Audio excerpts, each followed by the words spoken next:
If you are still using keyword tools, I want you to watch this video.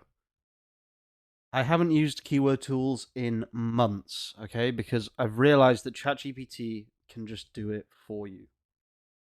So, what we're talking about are two different types of SEO. There's logical SEO and data driven SEO. In this video, I want to talk about logical SEO.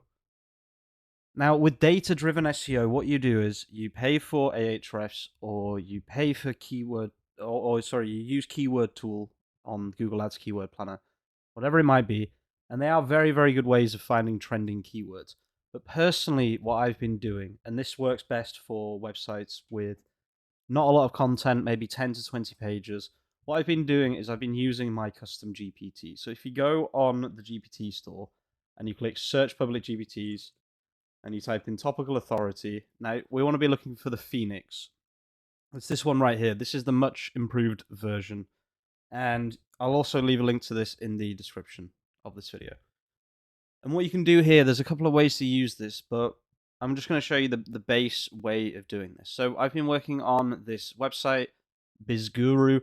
If you can do me a favor, guys, please don't search for this website. Please don't look for keywords. Please don't go on Google and type in BizGuru and then click on it, or don't search for one of the keywords from the blog and then click on the blog, because I want the numbers to kind of be as accurate as possible. Like, I can already see that there's a lot of people coming on the website just searching for BizGuru. So please try not to do that. It's fine. I get it. If you've already done it, I totally understand. It's fine. But in fact, yeah, yesterday less people did it, which is good. But overall, you can see that this website has started picking up some pretty interesting keywords. And if I go on pages and sort by impressions, this is a year-old website. So if I click on this one here, this was an article that was written in April 2023. So this is a much older article, and it has 51 impressions. This is also one that was written in April. This was also written in April. And then this one here with 10 impressions, which is the 5th best performing page on this website. And this was an article that was released, I think 4 days ago, maximum 5 days ago, 8 days ago. So a little bit more, but obviously I'm talking days on Google. So this has been on Google for maybe 5 to 6 days. Now you can see this was written by the autoblogger. If you want to learn more about the autoblogger, there'll be a few videos in the description of this video. But basically what the autoblogger does is you give it all of your, brand internal links, your brand images. So these are all just like WordPress WP content links, for example.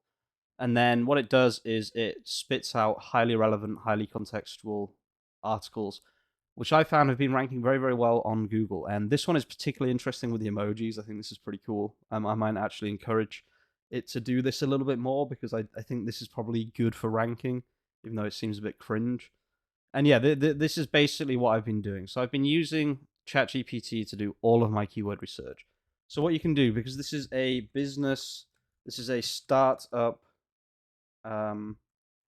informational website in Ireland. So what you want to do is you want to think of a good way to describe your business to ChatGPT, to this specific GPT.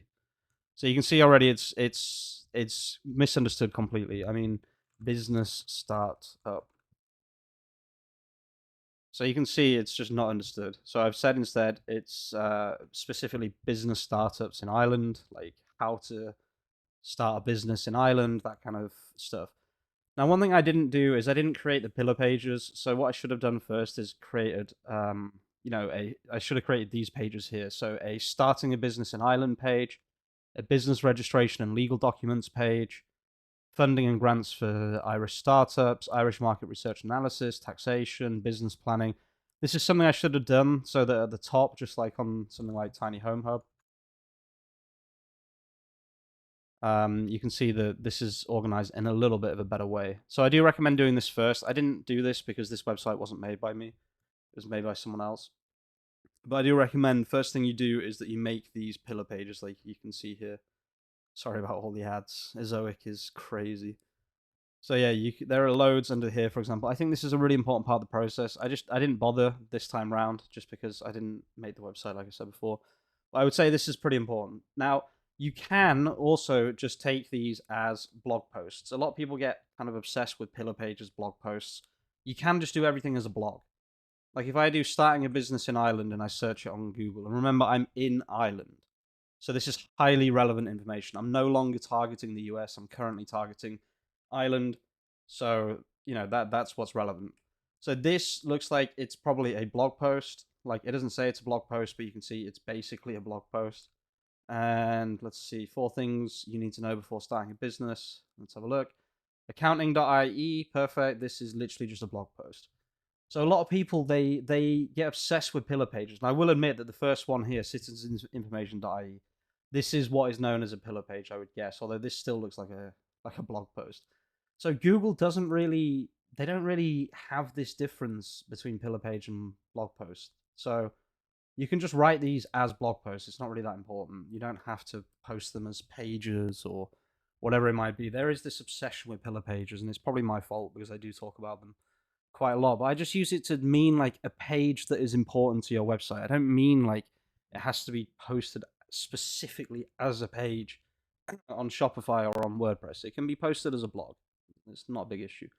And then when it's done, the first one, what you want to do is you want to say continue. And what it's going to do now is it's going to take each of these pillars, so starting a business in Ireland, and then it's going to create 20 sub-pillar pages, okay? And then all you need to do, this is perfect output to just put directly into the autoblogger. Now, I'm not going to go into the autoblogger in this video because I've made loads and loads of videos recently on my channel about it.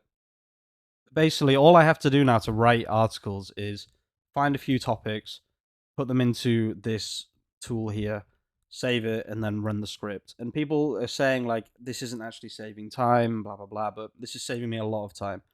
And the proof is there. Like, this does rank. I've been doing this on other websites as well. 2Men. I've been doing this on 2Men too. I no longer use keyword tools. I've just been using ChatGPT. So I'll give you an example on 2Men.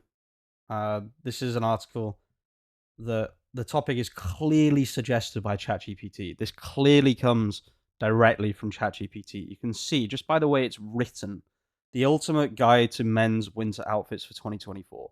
No one can tell me that I found that on a keyword tool or it might be. It's obvious that I found it on ChatGPT. And yeah, you can see the results here. I really like going for kind of broad keywords. I used to have this thing where a keyword had to be super specific, like cocktail attire for men. But it's actually pretty interesting just to go for kind of broader terms like men's winter fashion and things like that.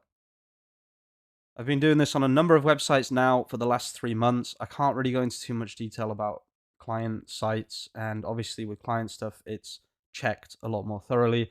But generally speaking, we don't have to make that many changes to the end product, and it's all ranking pretty well on Google.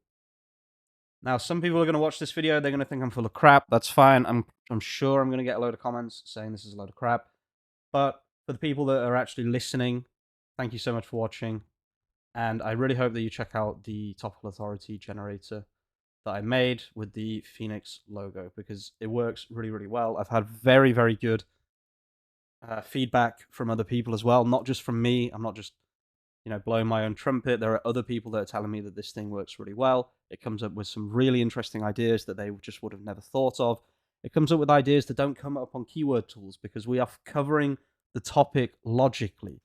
It's like, if you think about it, if you wrote a book, making a website is like writing a book. And if you make a website like you're writing a book, then it will have enough information on it just naturally to rank because there is curiosity for that subject.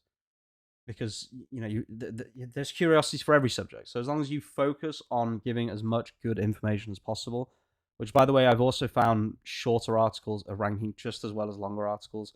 There's no point writing 2,000 words. Nobody reads 2,000 words in 2024. People ask me all the time to make the autoblogger write longer content. If I ever do it, I'm just doing it to please people. I'm not doing it because I think it's worth it. I don't think it's worth it. Anyway, that's just some insights that I had. Thank you so much for watching, guys. Please check out the custom GPT. If you're watching all the way to the end, you're an absolute legend, and I'll see you very soon with some more content. Peace out.